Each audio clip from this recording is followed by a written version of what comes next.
दोस्तों, जब तक हमारी फैमिली 100 लोगों की नहीं हो जाती तब तक मैं आप सभी को हर बुक समरी में बताता रहूँगा कि हमने एक गिफ्ट करना है एक ऐसे सब्सक्राइबर को जो इस चैनल से बहुत कुछ सीखता है, पूरी बुक समरीज सुनता है और उसमें अपना रिव्यू भी देता है। तो दोस्तों, हम उस सब्सक्राइबर को अपनी तरफ से जैसे ही हमारे चैनल पर 100 लोगों की फैमिली हो जाएगी उसे एक यूनिक गिफ्ट करेंगे और उसका फोटो भी अपने चैनल पर ही अपलोड करेंगे।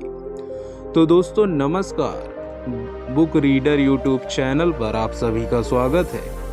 आज है episode number 3, memory, how to develop, train and use it. स्मृति को कैसे विकसित, प्रशिक्षित और उपयोग करें। इस बुक के लेखक विलियम वॉकर एटकिंसन है। दोस्तों, कल हमने इस बुक का एपिसोड नंबर 2 अपलोड किया था जिसमें आप सबका बढ़िया प्यार रहा, बढ़िया सपोर्ट रहा।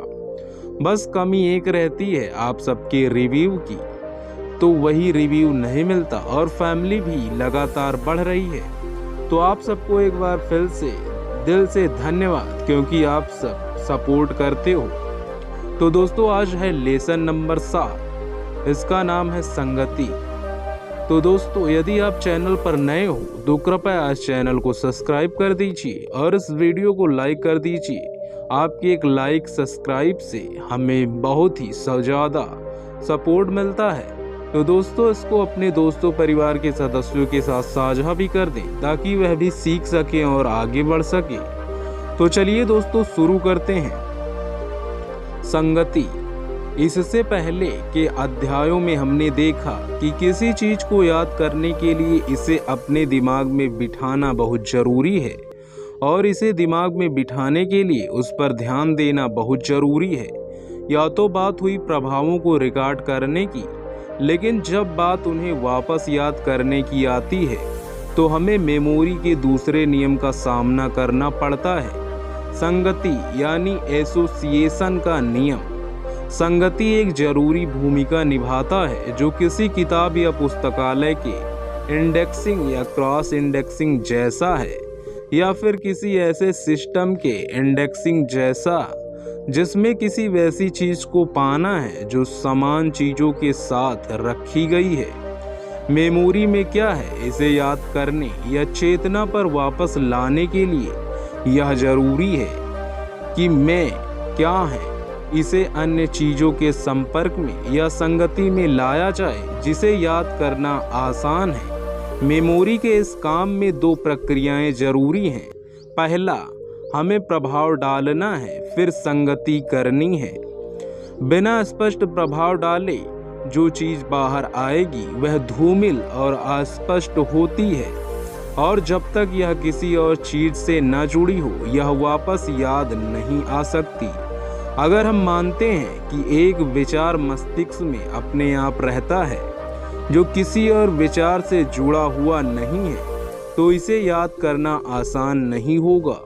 मेमोरी के रिकॉर्ड करने की शक्ति मुख्यतः इस पर निर्भर करती है कि हम याद किए जाने वाले विचार पर कितना ध्यान देते हैं। उसे वापस याद करने की क्षमता पर निर्भर करती है कि नए विचार की पहले से रिकॉर्ड किए अन्य विचार से कैसी संगति है। वह मौलिक नियम है जो मनोवैज्ञानिक गतिविधि को संचालित करता है, उसे संगति का नियम कहते हैं। इसकी तुलना भौतिक दुनिया के आकर्षण के नियम से की जा सकती है, जो स्थान खगोल शास्त्र में गुरुत्वाकर्षण के नियम का है और जो स्थान शरीर विज्ञान में ऊतकों के प्राथमिक गुणों का है, वही स्थान मनोविज्ञान में संगति के नियम का है। मेमोरी और विचार की संगति के बीच का संपर्क इतना बड़ा है कि सारी गतिविधियों को इस सिद्धांत पर आधारित किया जा सकता है। विचार की संगति हमारे अनेक विचारों को एक दूसरे से जोड़ती है ताकि उसे मस्तिष्क में एक क्रम को मानता है में डाला जा सके, लेकिन यह उन विचारों के मस्तिष्क में पहले से उपस्थित को मानता है। दूसरे शब्दों में यह ज्ञान को रखने की क्षमता को मानता है। दूसरी तरफ यह स्पष्ट है कि बिना संगति के इस नियम के विचारों को रखने की क्षमता और उन्हें पहचानने की क्षमता ज़्यादा काम की नहीं होती, क्योंकि अगर हमारे ज्ञान के मुख्य अंग दिमाग में छुपे रह जाते, उस समय भी जब उसके इस्तेमाल की तुरंत ज़रूरत होती। विचार की संगति दो सिद्धांतों पर निर्भर करती है। नंबर 1 निकटता का नियम और नंबर 2 समानता का नियम। निकटता से संगति दरअसल संगति का वह रूप है जिससे एक विचार पहले आने वाले किसी संवेदना, विचार या आइडिया से जुड़ता है, संपर्क में आता है और संगति में आता है। हर विचार या आइडिया विचारों की श्रृंखला में एक लिंक है जो उसके पहले और बाद में आने वाले लिंक से जुड़ता है।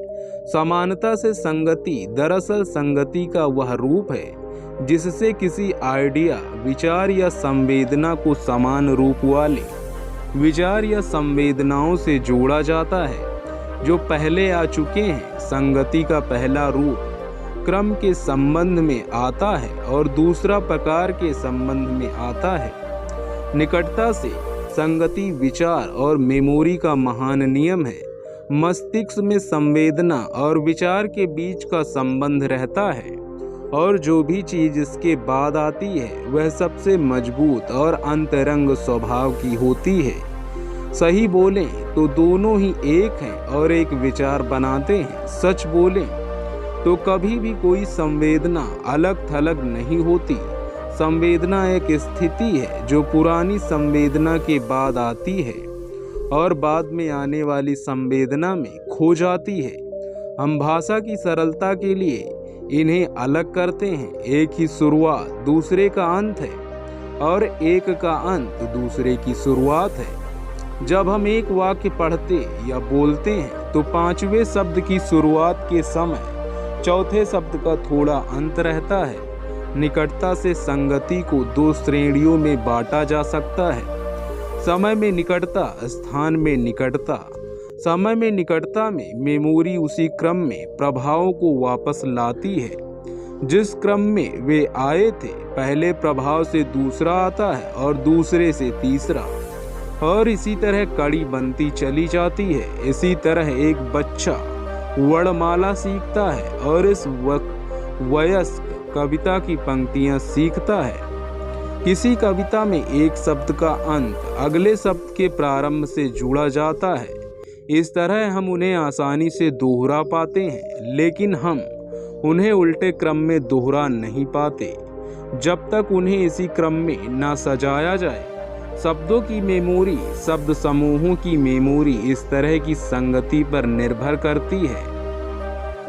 कुछ लोग लंबी कविताओं को शुरू से अंत तक दोहरा पाते हैं, वह भी बड़ी आसानी से, लेकिन किसी विशेष वाक्य या छंद को बिना शुरू से देखे नहीं बोल पाते। स्थान में निकटता पोजीशन से याद आती है। इस तरह चीज की पोजीशन से जुड़ी हुई चीजों को याद करके हम उस चीज को याद कर पाते हैं। और जैसा हमने पिछले अध्याय में देखा है, कुछ मेमोरी सिस्टम इसी नियम पर आधारित हैं। अगर आप किसी ऐसे मकान और कमरे को याद कर सकें जिसमें आप गए हैं, तो आप पाएंगे कि आप एक के बाद एक चीज याद कर पाते हैं जो संबंधित पोजीशन में है, स्थान में निकटता में है या पोजीशन में है। सामने के हाल से शुरू करके आपकी मेमोरी दूसरे हिस्सों में जाती है, उनमें रखी चीज़ों को याद करती है इस आधार पर कि आपने किस चीज़ पर कितना ध्यान दिया है। निकटता के सिद्धांत पर ही निमोनिक के सिस्टम बने हुए हैं, क्योंकि जब हम कुछ याद करना चाहते हैं वह हमारे मस्तिष्क में किसी वस्तु या जगह से संबंधित होता है और उससे जुड़े हुए विचार अपने आप ऊपर आते हैं। और जब कोई शब्द या विचार इससे पहले की चीज से जुड़ा होता है तो इसके याद करने पर दूसरे भी इसके साथ याद आ जाते हैं और इस तरह से नामों और पुस्तकों के लंबे अंशों को अच्छी तरह से याद किया जा सकता है। शुरुआत में ही यह देखा जा रहा है कि अपने प्रभावों को इसके पहले और बाद में आने वाले प्रभावों से जोड़ना बहुत जरूरी रहा है। हमारे प्रभाव जितना ज़्यादा एक दूसरे से जुड़े होते हैं, वे उतना ही एक दूसरे के नज़दीक रहेंगे और उन्हें याद करने की सुविधा उतनी ही ज़्यादा होगी। हमें कोशिश करनी चाहिए कि हम चीज़ों के प्रभावों को इस तरह बनाएं कि वे दूसरे प्रभावों के समय और स्थान से जुड़े रहें। मस्तिष्क में किसी चीज़ से जुड़ी हर चीज़ मेमोरी के लिए लूज एंड का काम करती है, और अगर हम उसे पकड़ें और उससे पीछे रहें तो वह चीज़ हमें उस उचित चीज़ तक ले जाएगी जिसे हम याद करना चाहते हैं। समानता से संगति का मतलब है समान प्रभावों को जोड़ना, चाहे उनके समय और स्थान अलग हों। समानता का नियम यह सामान्य तथ्य बतलाता है कि चेतना का कोई भी चरण इसके पहले के चरणों या समान चरणों को बाहर लाता है जिसके साथ इसका संबंध है, या फिर किसी ऐसे विषय के साथ जिसे दिखाना है। समान चीजें भले ही स्थान या समय में अलग हों, लेकिन उन्हें साथ लाया जाता है और एक दूसरे से समानता के आधार पर जोड़ा जाता है। सही संगति की आदत, जिसका मतलब है चीज़ों को मस्तिष्क में सही संबंधों के हिसाब से जोड़ना और जिस तरह वे एक दूसरे को दिखाते हैं, यह मेमोरी को बेहतर करने का एक अच्छा तरीका है। खासकर वैसी मेमोरी जो एक अच्छे मस्तिष्क का आवश्यक गुण है, वह मेमोरी जो संयोगिक संबंधों पर आधारित नहीं है बल्कि सही और प्रमुख संबंधों पर आधारित है। हम चीज़ों के बीच जितने ज़्यादा रिश्ते और समानता पाते और स्थापित करते हैं, उतनी ही आसानी से हम देखेंगे कि एक चीज़ दूसरे तक ले जाती है। मेमोरी में एक चीज़ को बिठाने के लिए हमें उसे किसी ऐसी चीज़ से जोड़ना होगा जो पहले से मस्तिष्क में है, और जिस चीज़ को हम याद करना चाहते हैं वह संबंधित चीज़ से जितनी जुड़ी होती है, उसे याद करना उतना ही आसान होता है। अगर दोनों एक दूसरे से काफ़ी संबंधित हैं, उनको एक दूसरे से अलग नहीं किया जा सकता, तब संगति काफ़ी मजबूत किस्म की होती है। मेमोरी में विशाल संख्या के आइडिया रखे जा सकते हैं, और अगर वे अकेले तथ्यों के रूप में होने के बजाय समानता के सिद्धांत पर जुड़े हुए या क्रमिक हैं, यह विचार की अधिकता के कारण नहीं बल्कि उनमें संयोजन के न होने के कारण मेमोरी पर भार पड़ता है और इसकी शक्ति कमजोर हो जाती है। अपने आप को इस अध्याय में दिए गए संगति के नियम के काम करने वाले गुणों के सामान्य विचार से आगाह कर लें, क्योंकि मेमोरी के विभिन्न चरणों और वर्गों के बारे में दिए गए निर्देश संगति के नियम पर ही आधारित हैं। आपको इन मूल सिद्धांतों को अच्छी तरह समझ लेना चाहिए इससे पहले कि आप इनके अभ्यास की तरफ जाएं। आपके लिए सिर्फ यह जानना जरूरी नहीं है कि मस्तिष्क और मेमोरी का कैसे इस्तेमाल किया जाए, बल्कि यह भी जानना जरूरी है कि ऐसा क्यों किया जाता है। इनके कारणों को समझने के बाद आप इन निर्देशों को ज़्यादा अच्छी तरह समझ पाएंगे। इस लेसन का मुख्य बिंदु निकटता से संगति, विचार और मेमोरी का महान नियम है। मस्तिष्क में संवेदना और विचार के बीच का संबंध रहता है, और जो भी चीज़ इसके बाद आती है वह सबसे मजबूत और अतरंग स्वभाव की होती है। हर विचार विचारों की श्रृंखला में एक लिंक है जो उसके पहले और बाद में आने वाले लिंक से जुड़ता है। समानता से संगति दरअसल संगति का वह रूप है जिससे किसी विचार या संवेदना को समान रूप वाले विचार या संवेदनाओं से जोड़ा जाता है जो पहले आ चुके हैं। संगति का पहला रूप क्रम के संबंध में आता है, दूसरा प्रकार के संबंध में आता है। मेमोरी में क्या है उसे याद करने या चेतना पर वापस लाने के लिए यह जरूरी है कि इसे अन्य चीज़ों के संपर्क में या संगति में लाया जाए जिसे याद करना आसान है। मेमोरी के इस काम में दो प्रक्रियाएं जरूरी हैं। पहले हमें प्रभाव डालना है फिर संगति करनी है। बिना स्पष्ट प्रभाव डाले जो चीज बाहर आएगी वह धूमिल और स्पष्ट होगी, और जब तक यह किसी और चीज से न जुड़ी हो यह वापस याद नहीं आ सकती। अगर हम मानते हैं कि एक विचार मस्तिष्क में अपने आप रहता है तो किसी और विचार से जुड़ा हुआ नहीं है, तो इसे याद करना आसान नहीं होगा। समानता से संगति का मतलब है समान प्रभावों को जोड़ना, चाहे उनके समय और स्थान अलग हों। समानता का नियम यह सामान्य तथ्य बताता है कि चेतना का कोई भी चरण इसके पहले के चरणों का या समान चरणों को बाहर लाता है जिसके साथ इसका संबंध है, या फिर किसी ऐसे विषय के साथ जिसे दिखाना है। आपके लिए सिर्फ यह जानना जरूरी नहीं है कि मस्तिष्क और मेमोरी का कैसे इस्तेमाल किया जाए, बल्कि यह भी जानना जरूरी है कि ऐसा क्यों किया जाता है।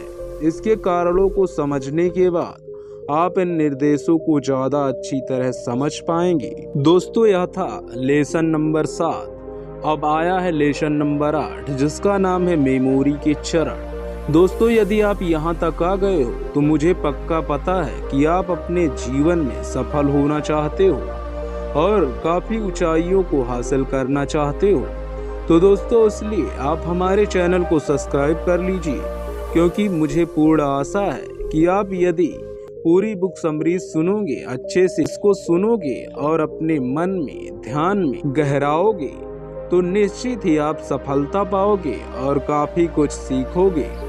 तो चलिए दोस्तों, आज के इस लेसन नंबर 8 को शुरू करते हैं। मेमोरी के चरण।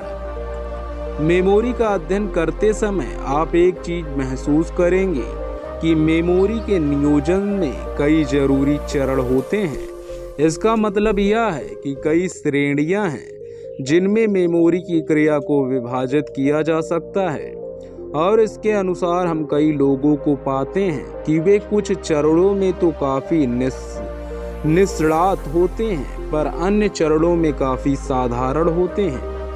अगर मेमोरी का सिर्फ एक चरण या श्रेणी होती हो तो जिस इंसान ने किसी भी धारा में मेमोरी विकसित की होती वह अन्य धाराओं में भी उसी गति से विकास करता। लेकिन वास्तविकता इससे बिल्कुल अलग है। हमने ऐसे लोगों को देखा है जो चेहरे तो काफ़ी अच्छी तरह याद रखते हैं, पर उन चेहरों के नाम याद रखने में उन्हें काफ़ी कठिनाई होती है। बाकी लोग नाम याद रख सकते हैं पर चेहरे नहीं। कई लोग ऐसे भी होते हैं जिन्हें स्थानों की अच्छी स्मृति रहती है, पर बाकी लोग अक्सर रास्ता भूल जाते हैं। कई लोग तारीख, कीमत, अंक और संख्या आसानी से याद रखते हैं, पर बाकी चीज़ें याद रखने में मात खा जाते हैं।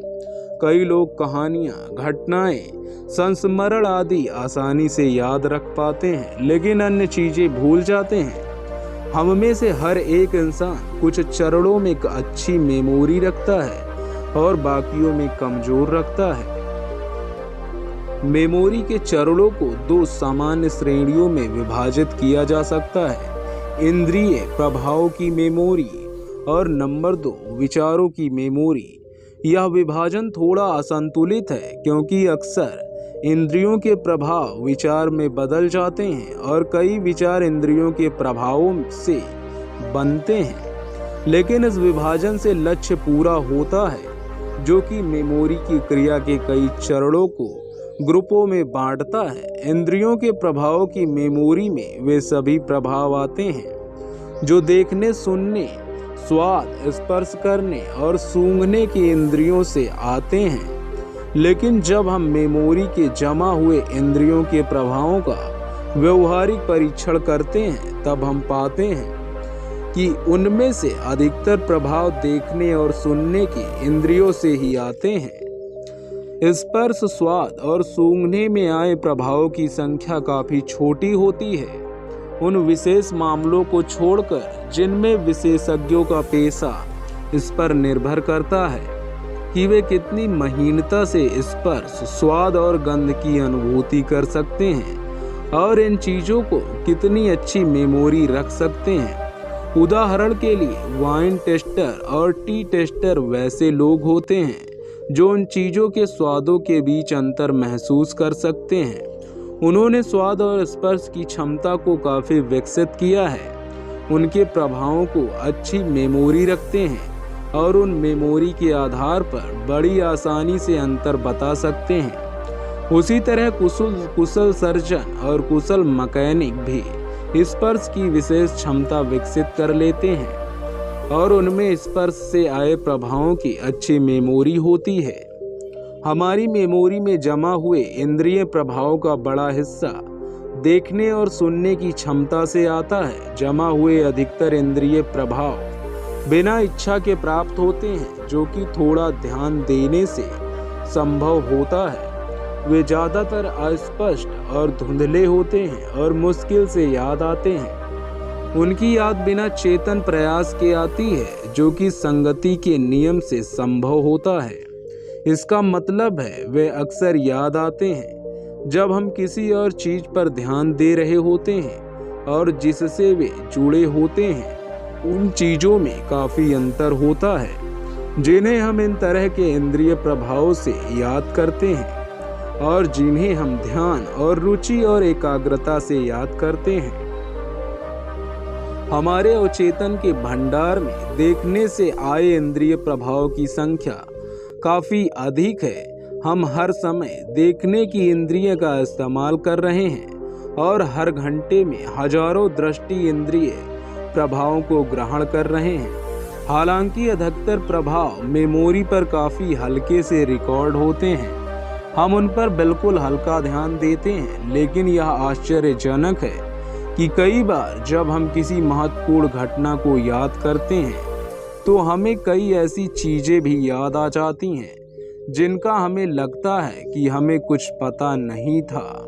मेमोरी की घटना में दृष्टि प्रभावों का महत्वपूर्ण रोल जानने के लिए अपने जीवन की किसी जरूरी घटना को याद कीजिए और देखिए कि आपने सुनी, स्वाद ली हुई, स्पर्श की हुई और सूंघी हुई चीज़ों की तुलना में कितनी चीज़ें याद की। दूसरे नंबर पर वे इंद्रिय प्रभाव आते हैं जो सुनने से आते हैं और इस कारण सुनने के प्रभाव काफ़ी बड़ी मात्रा से संचित रहते हैं। कुछ मामलों में देखने और सुनने के प्रभाव जुड़े होते हैं, जैसा शब्दों के मामलों में होता है, जहाँ सिर्फ उनकी सुनने के प्रभाव जुड़े होते हैं, जैसा शब्दों के मामले में होता है, जहाँ सिर्फ उनकी आवाज़ ही नहीं बल्कि अक्षरों का आकार भी संचित रहता है और इस कारण उन्हें याद करना ज़्यादा आसान होता है बनिस्बत उन चीज़ों के जिनका सिर्फ एक इंद्रिय प्रभाव संचित रहता है।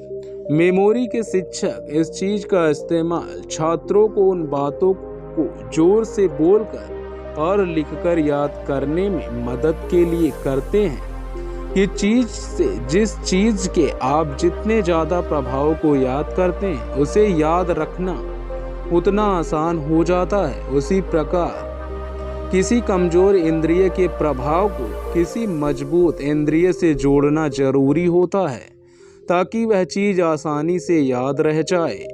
और अगर आपके पास एक कमज़ोर दृष्टि मेमोरी है और एक अच्छी सुनने की मेमोरी है तो ज़रूरी है कि आप दृष्टि प्रभाव को सुनने के प्रभावों से जोड़ लें। इस तरह आप संगति के नियम का लाभ उठाते हैं। दृष्टि के प्रभावों की उपश्रेणी में हम मेमोरी के छोटे भागों को पाते हैं जिन्हें हम स्थानों की मेमोरी, संख्या की मेमोरी, आकार की मेमोरी, रंग की मेमोरी और लिखे या छपे शब्दों की मेमोरी कहते हैं। ध्वनि प्रभाव की उपश्रेणी में हम मेमोरी के छोटे भागों, नाम की मेमोरी, कहानियों की मेमोरी, संगीत की मेमोरी आदि को पाते हैं। अगले अध्यायों में मेमोरी के इन प्रकारों पर विशेष ध्यान दिया गया है। मेमोरी की दूसरी सामान्य श्रेणी विचार की मेमोरी होती है, जिसमें तथ्यों, घटनाओं, विचारों, तर्कों आदि की मेमोरी आती है और यह इंद्रिय प्रभाव की मेमोरी से ज़्यादा बड़ी होती है, भले ही सामान्य इंसान के लिए उपयोगी और ज़रूरी न हो। इस प्रकार की मेमोरी बौद्धिक प्रयासों और क्रियाओं के ऊंचे मामलों के साथ रहती है और असली शिक्षा का बड़ा हिस्सा बनाती है। वह शिक्षा जो हमें किताब और प्रवचनों में बताई गई चीजों को याद करने के बजाय सोचना सिखाती है। मानसिक रूप से विकसित लोग वे होते हैं जिन्होंने मेमोरी के सारे हिस्सों को विकसित किया है, बजाय उन लोगों के जो सिर्फ एक हिस्सा विकसित कर पाए हैं। यह सही है कि आपकी दिलचस्पी और व्यवसाय के हिसाब से, आपकी दैनिक जरूरतों के हिसाब से आपकी मेमोरी विकसित होती है, लेकिन यह जरूरी है कि आप मेमोरी के अन्य हिस्सों को भी अभ्यास दें ताकि आपकी मेमोरी का सिर्फ एक पक्षीय विकास न हो। कई लोग सोचते हैं कि मेमोरी ज़्यादातर दृष्टि से आती है, लेकिन हमारी उतनी तरह की मेमोरी है जितनी तरह की इंद्रियां हैं। दृष्टि के लिए तरबूजा एक गहरे रंग का बड़ा आकार है, लेकिन यह उसका सबसे कम जरूरी गुण है। दृष्टि तरबूजे का काफी कमजोर विचार होती है। हम अंगूर की लता के पास जाते हैं जब फल बड़ा हो रहा होता है, तो यह पता करने के लिए कि वह कितना पका है हम उसे झकझोरते हैं और आवाज से पता लगाते हैं। हमें याद रखना चाहिए कि एक पके तरबूज की भी अपनी आवाज होती है। उसके ऊपर हाथ फिराने से हमें पता चलता है कि इसके कुछ अनोखे लक्षण होते हैं। हम इसे काटते हैं तो इसे स्वाद और गंध के गुण पता चलते हैं, और कई इंद्रियों से आई जानकारी मेमोरी में एक पूर्ण छवि के रूप में प्रवेश करती है। किसी चीज का विचार बनाने में कई जटिल प्रक्रियाएं लगती हैं। नेपोलियन किसी नाम को सिर्फ सुनकर संतुष्ट नहीं होते थे, वह उसे लिख डालते थे ताकि कानों के साथ आंखों की मेमोरी को संतुष्ट कर सके। फिर वह कागज फेंक देते थे। इस किताब में आप अपनी मेमोरी को बेहतर करने के लिए कई तरीके और रास्ते सीखेंगे। नियम से आपकी मेमोरी के मजबूत हिस्सों को ज़्यादा ध्यान की जरूरत नहीं होगी, पर थोड़ा वैज्ञानिक ज्ञान इसमें जरूर मदद करेगा। लेकिन कमजोर चरणों में, जिन चरणों में आपकी मेमोरी कमजोर है, आप एक नई ऊर्जा और कोशिश लगाएंगे ताकि इन कमजोर चरणों को पूर्ण पोषण मिल सके, वह अच्छी तरह संचित हो सके और समय आने पर अच्छे परिणाम दे। मेमोरी का ऐसा कोई भी हिस्सा, क्षेत्र या कक्षा नहीं है जो बुद्धिमानी भरे प्रयास से विकसित ना हो सके। इसे अभ्यास, प्रयास और काम की जरूरत होती है, पर पुरस्कार काफी बड़ा होता है। कई लोग मेमोरी के कुछ हिस्सों में कमजोर होने से कुछ मामलों में अकुशल और कुछ मामलों में कुशल होते हैं। इसका इलाज आपके हाथों में है, और यह किताब आपको सभी धाराओं से अच्छी मेमोरी देने के तरीके बताएगी। इस लेसन का मुख्य बिंदु मेमोरी के चरणों को दो सामान्य श्रेणियों में विभाजित किया जा सकता है। नंबर 1 इंद्रिय प्रभाव की मेमोरी और नंबर 2 विचार की मेमोरी। इंद्रियों के प्रभाव की मेमोरी में वे सभी प्रभाव आते हैं जो देखने, सुनने, स्वाद, स्पर्श करने और सूंघने की इंद्रियों से आते हैं। लेकिन जब हम मेमोरी में जमा हुए इंद्रियों के प्रभावों का व्यवहारिक परीक्षण करते हैं, तब हम पाते हैं कि उनमें से अधिकतर प्रभाव देखने और सुनने की इंद्रियों से आते हैं। जिस चीज के आप जितने ज़्यादा प्रभाव को याद करते हैं, उसे याद रखना उतना आसान हो जाता है। उसी तरह से किसी कमजोर इंद्रिय के प्रभाव को किसी मजबूत इंद्रिय से जोड़ना जरूरी होता है ताकि वह चीज आसानी से याद रह जाए। और अगर आपके पास एक कमजोर दृष्टि मेमोरी है और एक अच्छी सुनने की मेमोरी है, तो जरूरी है कि आप दृष्टि प्रभाव को सुनने के प्रभाव से जोड़ लें। और अगर आपके पास कमजोर दृष्टि मेमोरी है और अच्छी सुनने की मेमोरी है, तो जरूरी है कि आप दृष्टि प्रभाव को सुनने के प्रभाव से जोड़ लें। मेमोरी का ऐसा कोई भी हिस्सा, क्षेत्र या कक्षा नहीं है जो बुद्धिमानी भरे प्रयास से किसी विकसित न हो सके। इसे अभ्यास, प्रयास और काम की जरूरत होती है। तो दोस्तों, यह था लेसन नंबर 8।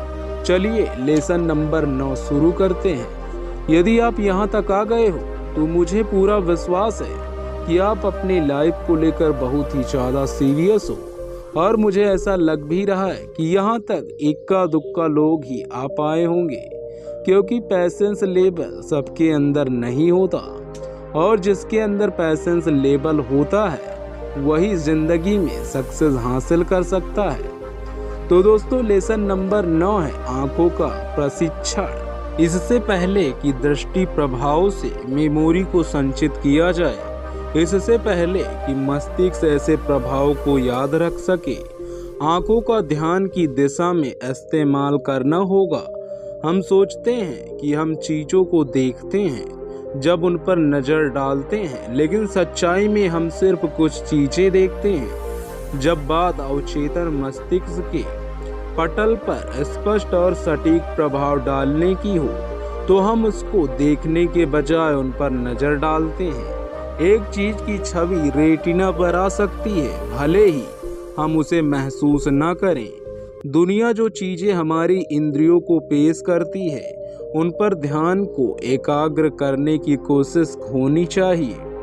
एक शिक्षक ने एक बड़े स्कूल के छात्रों को कहा जिन्होंने गायें देखी थी, मैं जानना चाहता हूँ कि आप में से कितने लोग जानते हैं कि गाय के कान उसके सींगों के ऊपर या नीचे, पीछे या सामने होते हैं। सिर्फ वे ही छात्र हाथ उठाएं जो उत्तर के प्रति आश्वस्त हैं, और अगर वे गलत निकले तो उन्हें चैरिटी को $1 दान में देना होगा। सिर्फ 2 हाथ उठे। उन हाथ उठाने वाले छात्रों ने गाय की तस्वीर खींची थी, और ऐसा करने के लिए उन्हें उन जानवरों पर ध्यान देना पड़ा था। 15 छात्रों ने कहा कि वे आश्वस्त थे कि उन्होंने बिल्लियों को पैरों पर चढ़ते और उतरते देखा था। उनके दृष्टिकोण में सहमति थी कि बिल्लियों के सिर पहले ऊपर गए। जब पूछा गया कि बिल्लियों के सिर पहले नीचे आए या उसकी पूंछ, तो अधिकतर आश्वस्त थे कि बिल्लियां उतरती थी, हालांकि वे ऐसा कभी नहीं करती हैं। जिसने भी इस जानवर के पंजों को आकार पर ध्यान दिया हो वह इस सवाल का जवाब बिना उसे उतरते देख बता सकता था।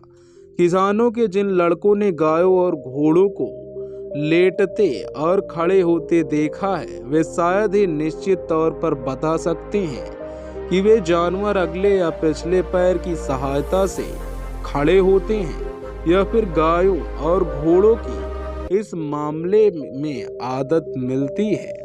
जंगली बेर के पेड़ के पत्ते में एक खासियत होती है जो इसे पहली बार देखने वाले नोटिस करते हैं, लेकिन एक स्कूल के सिर्फ 5% बच्चे इस चीज को चित्र में खींच सकते हैं, हालांकि उनकी रेखाएं कागज पर बनी हुई थी। अच्छे परिणाम पाने के लिए बोध को अपनी शक्ति, ध्यान को एकाग्र करने के लिए लगानी चाहिए। इंद्रियों पर पड़ने वाली काफी कम चीजें बोध को प्राप्त होती हैं। मस्तिष्क को स्पष्ट इंद्रिय प्रभाव पाने के लिए और उसे मेमोरी में बनाए रखने के लिए अपने ध्यान को इच्छित वस्तु पर एकाग्र करना होगा। उसे स्पष्ट देखने की कोशिश करनी होगी और बाद में उस चीज की विशिष्टताओं को याद करने का अभ्यास करना होगा। यह आश्चर्यजनक है कि थोड़े अभ्यास से इंसान इसमें कितनी ज्यादा तरक्की कर सकता है, और यह चकित करने वाला है कि इस अभ्यास में दक्षता इंसान कितनी जल्दी प्राप्त कर सकता है। फ्रांस के जादूगर हॉर्डिन ने दृष्टि प्रभाव की मेमोरी एक साधारण से प्लान को आजमाकर विकसित की थी। वह अपने अभ्यास की शुरुआत में पेरिस की दुकानों की खिड़कियों से दिखने वाली चीजों को चलते समय एक तेज नजर से देखने और याद करने लगे। वह जिन जिन चीजों को देखते और याद रखते थे उन्हें कागज पर लिख लेते थे। शुरू में उसे खिड़की से देखने वाले 2-3 चीजें याद रहती थी, फिर जब वह ज़्यादा देखने और याद करने रखने लगा, हर दिन वह अपने बोध और मेमोरी की शक्ति को बढ़ाता गया और फिर ऐसा समय आया जब वह खिड़की से देखने वाली हर छोटी चीज को सिर्फ एक नज़र डालने पर याद रख सकता था। कई लोगों को उसका यह प्लान अच्छा लगा और उन्होंने अपने बोध की शक्ति को काफ़ी विकसित किया और साथ ही देखी जाने वाली चीज़ों को याद रखने की तीव्र मेमोरी विकसित कर डाली। हॉडिन के प्रयोग को अच्छे परिणामों के साथ कई तरह से आजमाया जा सकता है। हिंदू अपने बच्चों के साथ नजरों का खेल खेल कर उन्हें ट्रेनिंग देते हैं। इस खेल में बच्चों की आंखों के सामने कई छोटी चीज़ों को लाया जाता है जिन पर वे ध्यान से नजरें डालते हैं। फिर उन चीज़ों को हटा लिया जाता है। फिर बच्चे एक दूसरे से ज़्यादा चीज़ों को याद करके लिखने की कोशिश करते हैं। शुरू में ऐसी चीज़ों की संख्या छोटी होती है, फिर बढ़कर बढ़ती जाती है और आगे चलकर काफ़ी बड़ी हो जाती है। रुडयार्ड किपलिंग अपनी महान किताब किम में एक खेल के बारे में बताते हैं कि किम एक प्रशिक्षित भारत निवासी के साथ खेलता है। लुर्गन साहिब दोनों बच्चों के सामने आभूषण और रत्नों से भरी एक ट्रे रख देते हैं। उनके सामने से ट्रे कुछ पलों बाद हटा ली जाती है। फिर प्रतियोगिता इस तरह शुरू होती है। उस कागज के नीचे 3 नीले रत्न हैं, एक बड़ा, एक छोटा और एक 3 छोटे। किम ने जल्दी से कहा, वहाँ 4 हरे रत्न हैं जिनमें से एक में छेद है, एक पीला रत्न है जिसके आर पार मैं देख सकता हूँ जो पाइप की तरह है, वहाँ 2 लाल रत्न हैं और मुझे समय दीजिए। लेकिन किम अपनी शक्ति की सीमाओं तक पहुँच चुका था। फिर भारतीय बच्चे का मौका आया। अब मेरी गिनती सुनिए। बच्चा जोर से हंसते हुए बोला, पहले 2 वाले नीलम है, एक में 2 रत्ती है, रत्नों का भार नापने का पुराना एशियन तरीका, और दूसरे में 4 रत्ती है। 4 रत्ती वाला नीलम किनारे से कटा हुआ है। एक तुर्किस्तान टर्क्वाइज है, काली रेखाओं वाला समतल है और 2 पर कुछ खुदा हुआ है। एक में भगवान का नाम गिल्ट में लिखा है, दूसरे में पूरा दरार है क्योंकि यह एक पुरानी अंगूठी से आया है और इसे मैं नहीं पढ़ सकता। अब हमारे पास 5 नीले रत्न हैं, 4 दोषपूर्ण पन्ने हैं, लेकिन एक में 2 जगहों पर छेद किया गया है और एक में हल्की सी खुदाई है। उसका वजन? तुर्गन साहब के निरपेक्ष भाव से पूछा। 3, 5, 5 और 6 रत्ती। मेरा सोचना है एक पुराना हरे रंग का पाइप अंबर का टुकड़ा है और एक यूरोप से कटा हुआ टोपाज है। बर्मा की सिर्फ एक रूबी है और 2 रत्तियों की बिना किसी दोष के, और एक 42 रूबी है, दोषपूर्ण है, 2 रत्ती का है। चीन का एक खुदा हुआ हाथी दांत है, एक चूहे को अंडा चूसते हुए दिखाता है, और अंत में आहा, सोने के पत्ते में बीज जितना बड़ा क्रिस्टल का बाल है। किम अपनी हार को देखकर डर गया और इसका राज पूछता है। इसका उत्तर है, इसे कई बार कहते रहो जब तक तुम पूरी तरह दक्ष न हो जाओ, क्योंकि यह करने योग्य है। कई शिक्षकों ने ऐसे ही प्लान पर काम किए हैं। छोटी चीजों को दिखाया गया है और छात्रों को उन्हें देखने और याद करने की शिक्षा दी जाती है। धीरे धीरे यह प्रक्रिया मुश्किल बना दी जाती है।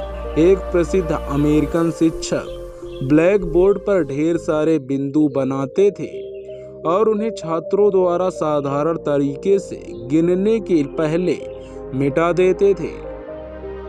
तब छात्र अपने मानसिक प्रभाव से उन्हें गिनने की कोशिश करते थे और जल्दी ही वे 10 या अधिक तक सही संख्या बोल देते थे। वह भी आराम से वे बोलते थे कि वे 6 या 10 देख सकते थे, जैसा भी मामला हो, और वे ऐसा अपने आप बिना किसी मेहनत की गिनती के कर लेते थे। यह अपराधों को पहचानने के काम से संबंधित है और यूरोप के प्रसिद्ध चोरों के स्कूल में युवा चोरों को इसी तरह ट्रेनिंग दी जाती है, जहां पुराने चोर शिक्षक का काम करते हुए छोटे चोरों के सामने कई चीजें डालते हैं और उन्हें जल्दी से दोहराने के लिए कहते हैं। फिर एक ऊंचा कोर्स दिया जाता है जहां युवा चोरों को किसी कमरे की चीजों या घरों के प्लान को याद करने के लिए कहा जाता है। फिर उन्हें आगे की चोरियों के लिए जमीन की जासूसी हेतु भिखारियों के भेष में भेजा जाता है, जहां वे घरों, ऑफिस और स्टोरों में झांकते हैं। यह कहा जाता है कि एक नज़र में वे सारे दरवाजों, खिड़कियों, तालों आदि का स्थान याद कर लेते हैं। कई देशों में लड़कों के खेल होते हैं जहां छोटे बच्चों को एक नज़र डालने के बाद चीज़ों को देखने और याद करने के लिए कहा जाता है। इटली के लोगों में मोर्रो नाम का खेल होता है जिसमें एक खिलाड़ी कई उंगलियां दिखाता है जिसके नाम अन्य खिलाड़ियों द्वारा बताने होते हैं और असफल होने पर वह हार जाता है। चीन के युवाओं में एक समान खेल प्रचलित है और जापान के लोगों ने इसे विज्ञान के रूप में विकसित कर दिया है। यह प्रशिक्षित जापानी युवक एक कमरे की सारी चीजों को नज़र में देख लेने के बाद उन्हें याद कर सकता है। एशिया के कई लोगों ने इस कला को विश्वास से परे स्तर तक विकसित कर दिया था, लेकिन हर एक में सिद्धांत एक ही है, ढेर सारा अभ्यास और श्रम जो साधारण चीजों की छोटी संख्या से शुरू होता है और फिर मुश्किल चीजों की बड़ी संख्या में बढ़ जाता है, क्योंकि यह प्रतिभा उतनी भी दुर्लभ नहीं है जितनी पहली नज़र में लगती है। किसी छोटे व्यापार में एक दुकानदार को लीजिए और उसे प्रतियोगी के स्टोर में घुसने दीजिए और देखिए कि उस जगह में कुछ मिनट बिताने के बाद वह कितनी चीज़ों को याद रख पाता है। कुछ औरतों को एक नए पड़ोसी के यहाँ जाने दीजिए और देखिए कि वे घर की कितने चीज़ों को देख और याद रख पाती हैं, जिसे वह अपने दोस्तों को आगे बताती हैं। यह पुरानी कहानी है जिसमें ध्यान दिलचस्पी के पीछे पीछे आता है और मेमोरी ध्यान के पीछे पीछे आती है। ताश का अच्छा खिलाड़ी खेल के हर एक कार्ड को देखेगा और याद रखेगा, और उसे भी जिसने खेला है। शतरंज और चेकर का खिलाड़ी खेल की पुरानी चालों को याद रखेगा और एक विशेषज्ञ उनके बारे में बाद में बताएगा। एक औरत शॉपिंग के लिए जाएगी और उन हजारों चीज़ों को देखेगी और याद रखेगी जिन्हें आदमी कभी नहीं देखेगा या याद रखेगा। फ्रांस के जादूगर हॉर्डिन ने कहा था, मैं विश्वास से कह सकता हूँ कि एक औरत दूसरी औरत को किसी गाड़ी से तेज गुजरते देखते समय भी उसके श्रृंगार, प्रसाधनों और जूतों को अच्छी तरह याद रखेगी और उन चीज़ों के फैशन और क्वालिटी को बता सकेगी और यह भी बता देगी कि उनके फीते असली हैं या मशीन के बने हैं। मैंने कई औरतों को ऐसा करते देखा है, लेकिन याद रखें, क्योंकि यह जरूरी है, जो भी दिलचस्पी से आए ध्यान से किया जा सकता है।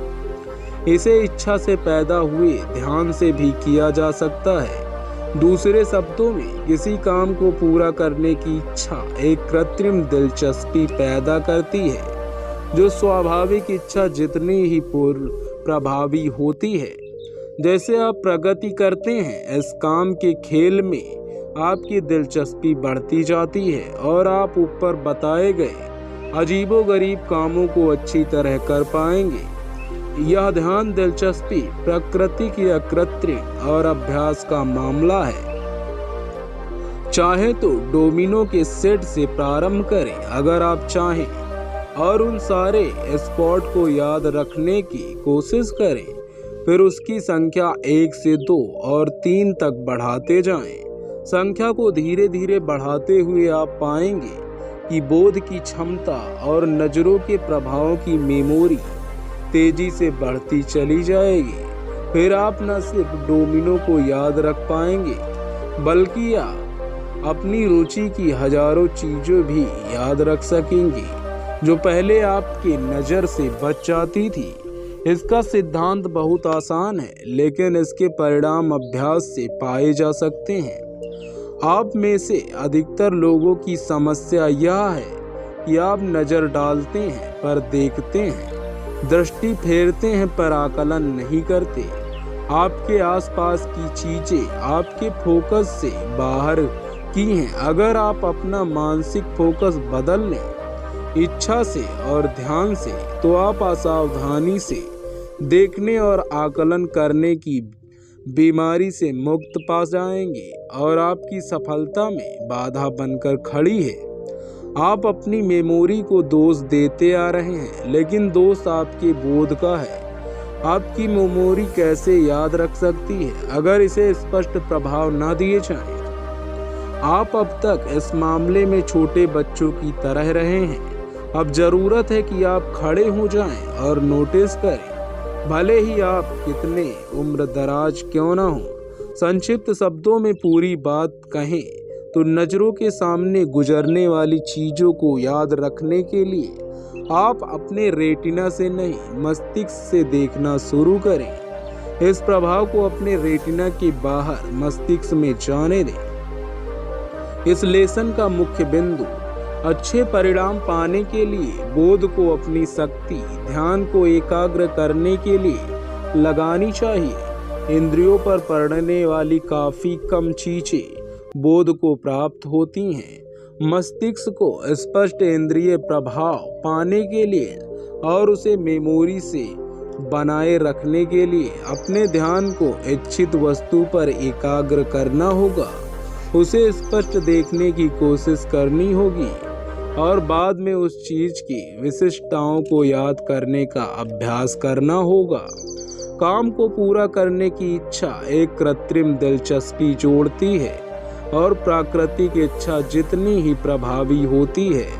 यह ध्यान, दिलचस्पी प्राकृतिक या कृत्रिम और अभ्यास का मामला है। अपना मानसिक फोकस बदलकर इच्छा से और ध्यान से आप असावधानी से देखने और आकलन करने की बीमारी से मुक्ति पाएंगे जो आपकी सफलता में बाधा बनकर खड़ी है। आप अपनी मेमोरी को दोष देते आ रहे हैं, लेकिन दोष आपके बोध का है। आपकी मेमोरी कैसे याद रख सकती है अगर इसे स्पष्ट प्रभाव न दिए जाएं? आप अब तक इस मामले में छोटे बच्चों की तरह रहे हैं। अब जरूरत है कि आप खड़े हो जाएं और नोटिस करें, भले ही आप कितने उम्र दराज क्यों ना हो। थोड़े शब्दों में पूरी बात कहें तो नज़रों के सामने गुजरने वाली चीज़ों को याद करने के लिए आप अपने रेटिना से नहीं, मस्तिष्क से देखना शुरू करें। इस प्रभाव को अपने रेटिना के बाहर मस्तिष्क में जाने दें। तो दोस्तों, यह था लेसन नंबर 9। मुझे पता नहीं कि आप में से कितने लोग लास्ट तक आएंगे। मुझे लग रहा है इस लास्ट तक इस बुक समरी में 1 या 2 लोग ही आ पाए होंगे। यदि आप लास्ट तक आ गए हो तो कमेंट में एंड जरूर लिखना, ताकि मुझे पता चल जाए कि आपने इस बुक समरी को लास्ट तक सुना है। तो दोस्तों, यदि आपने अभी तक हमारे चैनल को सब्सक्राइब नहीं किया तो हमें सपोर्ट करने के लिए प्लीज़ सब्सक्राइब कर लीजिए। आपके सपोर्ट की हमें बहुत ज़्यादा ज़रूरत है। तो दोस्तों, आप सबका सपोर्ट के लिए धन्यवाद और इस बुक समरी को पूरा सुनने के लिए दिल से धन्यवाद। मिलते हैं अगली बुक समरी में, बुक समरी नंबर 4 में, जिसमें हम लेसन नंबर 10 से स्टार्ट करेंगे। लेसन नंबर 10 का नाम है कानों का प्रशिक्षण। तो धन्यवाद दोस्तों।